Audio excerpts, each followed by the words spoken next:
Kind of historic judgment by the High Court. Yes. What indeed, is your say? Indeed, it is a historic judgment.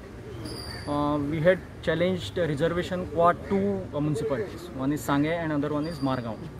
And on both counts, both the municipalities, the court has held that the reservation is illegal. Illegal in the sense that it is violation of rules and the Act of Municipalities Act, as well as in violation of the constitutional principles.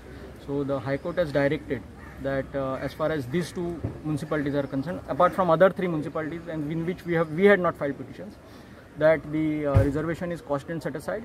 The state government is directed to carry out the exercise of reservation within 10 days and complete the process within a time-bound manner. So these are the directions of the court, and I must say indeed it's a historic judgment.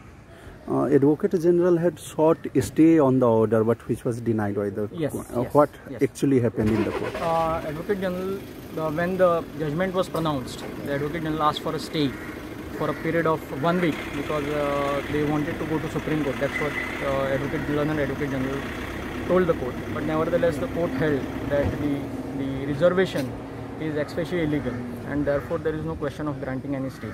And this order, which is passed by the court, is in furtherance to the process of the election. So therefore, there is no question of any stay. So the court rejected the stay asked for by the state government. Thank you.